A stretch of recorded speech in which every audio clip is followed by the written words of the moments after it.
आप सब लोग को मेरा बहुत बहुत नमस्कार। मैं सुमित, आपका बिजनेस कोच।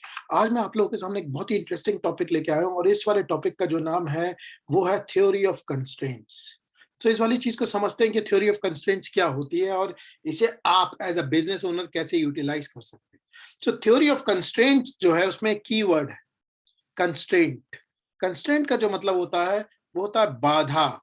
हिंदी में मतलब वो कौन सी जगह है जहां पे बाधा है, जहां पे छोटी सी प्रॉब्लम है। और जब आप इस वाली चीज को पता लगा लेते हैं कि किसी भी सिस्टम में जो बाधा होती है, जब आप उस बाधा को रिजॉल्व कर देते हैं तो क्या होता है, सिस्टम की एफिशिएंसी बढ़ जाती है। सो अभी मैं आपको इस वाली चीज की पूरी डिटेल में बताऊंगा कि थ्योरी ऑफ कंस्ट्रेंट आप कैसे लगाते हैं और आप अपने बिजनेस में कैसे लगा सकते हैं।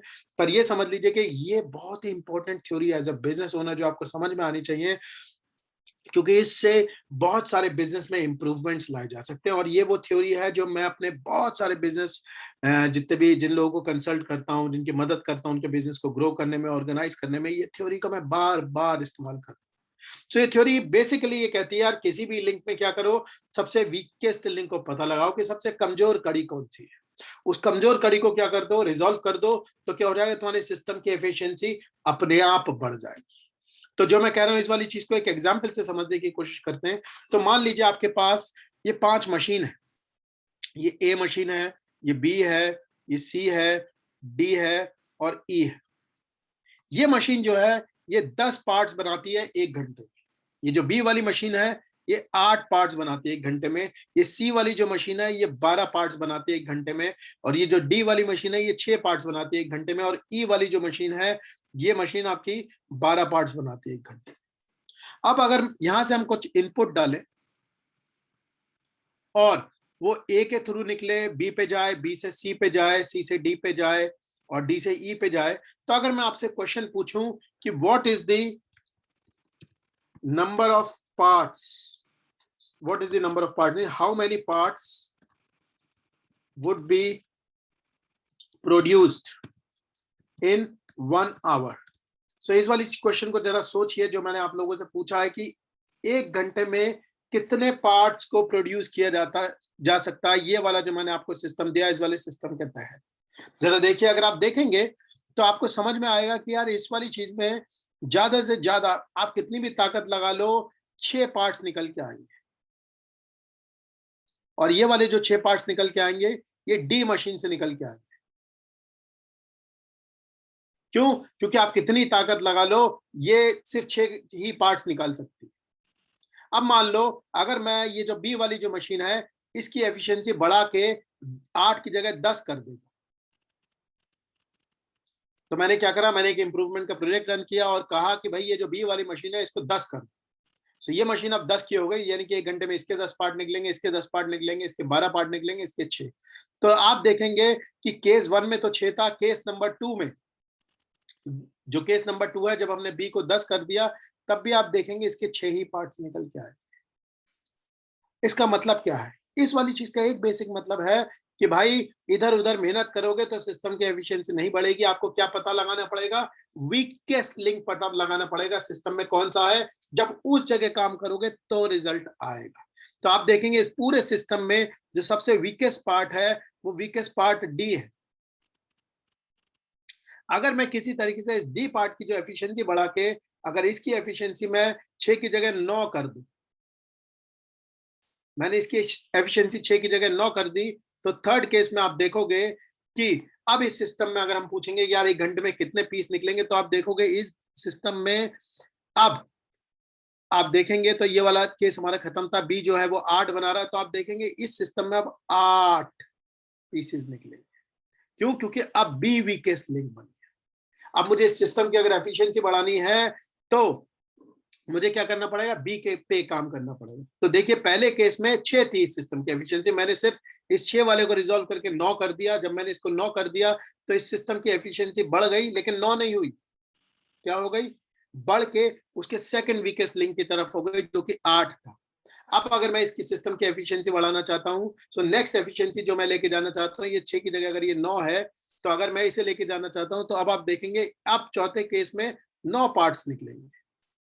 अगर मुझे अब इस सिस्टम को बेटर करना है तो मुझे क्या करना पड़ेगा, मुझे ये इसको काट के अगर मैं इसे 12 कर दूं, सो 5वें केस में अब इस सिस्टम की जो एफिशिएंसी है वो 1 घंटे में 9 पार्ट्स की हो गई।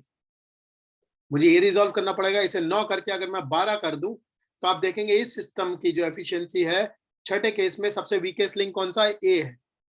सो 10 पार्ट्स हो गए। सो किसी भी सिस्टम को आपको क्या करना होता है? सबसे पहले वीकेस्ट लिंक को आइडेंटिफाई करिए, उस लिंक को रिजॉल्व करिए, तो उस सिस्टम की जो एफिशिएंसी होती है वो बढ़ के नेक्स्ट वीकेस्ट लिंक की तरह होगा। ये बहुत ही सिंपल कॉन्सेप्ट है, इसीलिए इसे थ्योरी ऑफ कंस्ट्रेंट कहते हैं। कहां पे रुका हुआ है सिस्टम। अब इसे बिजनेस की भाषा में समझने की कोशिश करते हैं क्या है। सबसे पहले आपको स्टेप्स बता देता हूं क्या होते हैं इसमें। सबसे पहले चेन में पता लगाओ वीकेस्ट लिंक कौन सा है।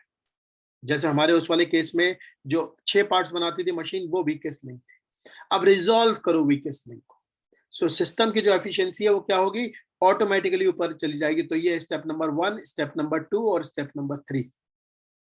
इसे आप एक एग्जांपल से समझते हैं। मान लीजिए ये पेपर एडवर्टाइजमेंट, मैं क्या करना चाह रहा हूँ? रिक्रूटमेंट करना चाह रहा हूँ और मैं चाह रहा हूँ कि लोगों को रिक्रूट कर सकूं। तो मैंने क्या करा? अपने एक पेपर में एडवर्टाइजमेंट डाला। जब मैंने पेपर में एडवर्टाइजमेंट डाला तो क्या हुआ? ये C1 है, केस 1, सिनेरियो 1। जब मैंने एडवर्टाइजमेंट डाला तो मेरा ये रिजल्ट आया, मेरा एड चला, मेरे पास 5 रिस्पॉन्सेज आए।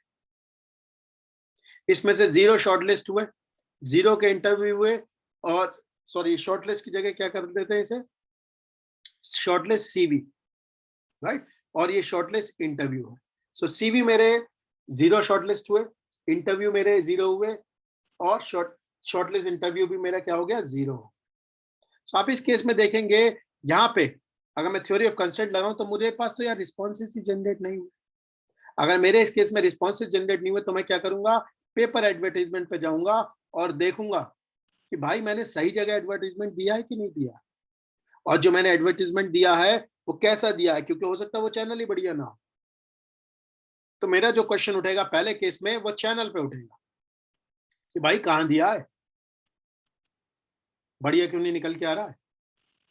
मान लीजिए मैंने ये वाली प्रॉब्लम रिजॉल्व कर दी और इसका जो चैनल था वो सही लगा दिया। अब हम सेकंड केस में जब आए तो मान लीजिए हमारे पास 50 रिस्पॉन्सेज आए। 50 रिस्पॉन्सेज में सिर्फ मेरे 5 CV शॉर्टलिस्ट हुए, उसमें से 1 इंटरव्यू लगा और 1 भी आदमी सिलेक्ट नहीं हुआ। इस केस में अगर आप देखोगे तो क्या करा मैंने? चैनल का रिस्पॉन्सेज तो ठीक हो गया, मेरे पास रिस्पॉन्सेज तो आ रहे हैं, लेकिन जरा सोचो दिमाग से, मेरे पास 50 रिस्पॉन्स आए और 50 में सिर्फ मेरे पास 5 लोग सही आए। ये चीज क्या कहती है? ये चीज ये कहती है कि ये जो 50 वाले लोग थे इनकी, इसका मतलब मैंने गलत लोगों के पास मैसेज पहुंचा दिया, क्योंकि मेरे पास गलत रिस्पॉन्सेज क्यों आ रहे हैं। मैं यहाँ पे क्या करूंगा? अपनी टारगेटिंग चेक करूंगा और चेक करूंगा मैंने किन लोगों को बुलाया है। अगर मान लीजिए मेरी मिठाई की दुकान है तो भाई मैं मिठाई, व जिन लोगों की मिठाई खाने में दिलचस्पी है उन्हीं लोगों को बुलाना चाहता हूँ। जिन्हें कपड़े खरीदने वो नहीं बुला के क्या करूंगा? इसका मतलब जो मेरा एड का मैसेज है या टारगेटिंग है इसमें गड़बड़ है। मैं क्या करूंगा? ये वाले लिंक को रिजॉल्व करूंगा तो मेरे ऑटोमेटिकली रिजल्ट आना शुरू हो जाएगा। अब थर्ड केस देखते हैं कि मेरे पास 50 रिस्पॉन्सेज आए। ये है आपका C3। मेरे पास 50 रिस्पॉन्सेज आए, 50 रिस्पॉन्सेज में क्या हुआ? मेरे 20 CV शॉर्टलिस्ट।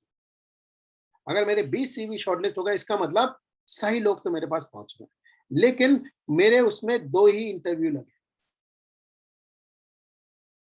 तो मैं क्वेश्चन पूछूंगा मेरे पास 20 CV आए और 20 में से सिर्फ 2 ही लोगों ने इंटरव्यू क्यों दे रहे? इसका मतलब इस वाली स्टेज में कहीं पे क्या है?